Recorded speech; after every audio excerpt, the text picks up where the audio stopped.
Hello दोस्तों, सिने अब लोग की पहली वीडियो में आप सभी का स्वागत है। जैसे ये मेरी पहली वीडियो है तो कोई भी भूल चूक हो जाए तो प्लीज़ मुझे माफ़ कर देना।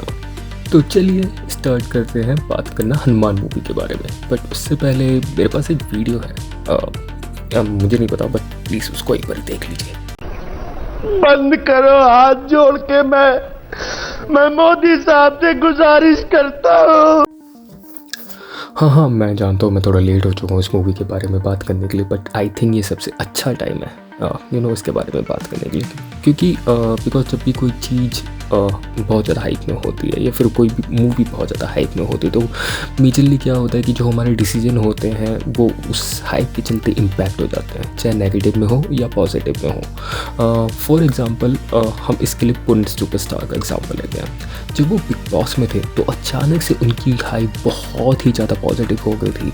नो मैटर जो पहले लोग उनको क्रिंज और बहुत ज़्यादा नेगेटिव एक तरीके से इमेज क्रिएट करके रखते थे, वो लोग भी उनको एक तरीके से पॉजिटिव वे में देखने लग गए थे और बहुत ज़्यादा सपोर्ट करने लग गए थे, और जो लोग नहीं भी जानते थे वो भी उनको सपोर्ट करने लग गए थे। बट जब वो वाला सीज़न बिग बॉस का ख़त्म हुआ तब अचानक से उनकी जो पूरी की पूरी हाइप थी दोबारा से नैरो डाउन होती गई होती। सो देख सकते हैं आज उनकी हाइप उतनी स्ट्रॉन्ग नहीं है, उतनी पॉजिटिव नहीं है, और आज की डेट में वो खाली एक बहुत अच्छी मीम मटेरियल है। And all that huge respect for him, जो भी वो गरीबों को खाना खिलाते हैं और सारे अच्छे काम करते हैं। झुक के रहना पड़ेगा मेरे आगे, क्योंकि मैं अपने में खुद हीरो हूँ। बट हनुमान मूवी के साथ ये सिनेरियो बिल्कुल भी नहीं है। प्रशांत वर्मा जिन्होंने मूवी डायरेक्ट की है उनका खुद का एक सिनेमैटिक यूनिवर्स बनाने का सपना है, जिसमें से पहली मूवी हनुमान हम ऑलरेडी देख चुके हैं और सेकंड मूवी अधीरा जिसका अनाउंसमेंट इन्होंने ऑलरेडी मार्च 2022 में कर दिया था, वो प्रोबेबली इस साल हमें देखने को मिल जाएगी। जैसे कि मार्वल और डीसी के सिनेमैटिक यूनिवर्स होते हैं, एग्जैक्टली उसी तरह ये भी अपना कुछ ना कुछ करने का ट्राई कर रहे हैं। बट जब ये अनाउंसमेंट हुई थी तब सबको डाउट था कहीं ये नॉर्मली कट कॉपी पेस्ट वाला कॉन्सेप्ट ना फॉलो कर ले या जेनेरिक सुपर हीरो मूवी बना के ना छोड़ दे बिना किसी बैकग्राउंड के या बिना किसी रिसर्च और कॉन्सेप्ट के। बट जब उन्होंने ये अनाउंसमेंट की थी उन्होंने ये बोला था कि ये यूनिवर्स के सुपर हीरो हमारे भगवान और हमारी हिस्ट्री से इंस्पायर होंगे। और जब हमने ये हनुमान मूवी देखी भाई साहब दिल खुश हो गया, बिकॉज मूवी को देख के पता चल रहा था कि बहुत ज़्यादा डेडिकेटेड है इस यूनिवर्स को लेके, और जिस हिसाब से उन्होंने रिसर्च करी है बस मैं क्या ही बोलूँ, उसके लिए तो 100 में से 100 नंबर मिलते हैं। तेजल सर्जा जिन्होंने हनुमंतु का करैक्टर प्ले किया है, और अमृता अय्यर जिन्होंने उनकी लव इंटरेस्ट बनी है, और वीरा लक्ष्मी जो हनुमंतु की बहन का रोल प्ले कर रही है, और उसके अलावा इनमें विनय राय जिन्होंने माइकल का करैक्टर प्ले किया है, जो कि मेरे हिसाब से सबसे वीक विलन है। इसके बारे में बाद में बात करते हैं। तो मूवी की स्टार्टिंग बहुत ज़्यादा जेनेरिक तरीके से होती है, जहाँ पे एक गाँव में हनुमंतु अपनी बहन के साथ रहता है और उसके अलावा भी बहुत सारे साइड कैरेक्टर्स होते हैं। तो एक दिन बस में जाते हुए हनुमंतु मीना लक्ष्मी को पायल पहनाने की कोशिश करता है, और पायल पहनाने का तरीका इतना कैजुअल होता है कि लोग उसको चोर समझ लेते हैं और बस से उतार देते हैं। यार ऐसे कौन पायल पहनाता है? तो आगे जाके जंगल में उसी बस पे कुछ आदिवासी गुंडे अटैक कर देते हैं। तो उसके बाद एक अच्छा खासा फाइट सीक्वेंस होता है जिसमें हनुमंतु को बहुत ज़्यादा चोट लग जाती है लोगों को बचाते हुए, और उसको पहाड़ के ऊपर से पानी में फेंक दिया जाता है। तो नीचे नदी, जिस नदी में फेंका जाता है उसको, उस नदी की गहराइयों में हनुमंतु को एक रुद्रमणि मिलती है जो हनुमान जी के ब्लड से डेवलप हुई होती है।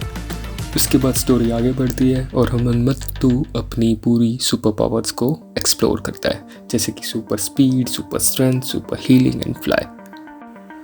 इसके अलावा भी बहुत सारी चीज़ें हैं इस मूवी के बारे में बात करने के लिए, जैसे इसकी कॉमेडी, वो बहुत सारी जगह अच्छी खासी लैंड हो जाती है।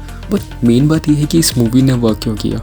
वाकई जेनेरिक सुपर हीरो मूवी होते हुए भी ये दूसरी मूवी से अलग क्यों है, और 40 to 50 करोड़ के बजट होने के बाद भी इसने मैसिव 300 करोड़ का कलेक्शन कैसे कर लिया। क्योंकि फर्स्ट ऑफ ऑल जो इस मूवी का नरेशन है वो बहुत ज़्यादा ग्राउंडेड रखने का ट्राई किया गया है। उसके अलावा मोटिवेशन जो किसी भी सुपर हीरो को मिलता है वो इस मूवी में मेन कैरेक्टर की बहन को मरने के बाद मिलता है। एंड हाँ, इतना impacting funeral scene I think मैंने कभी नहीं देखा किसी भी मूवी में।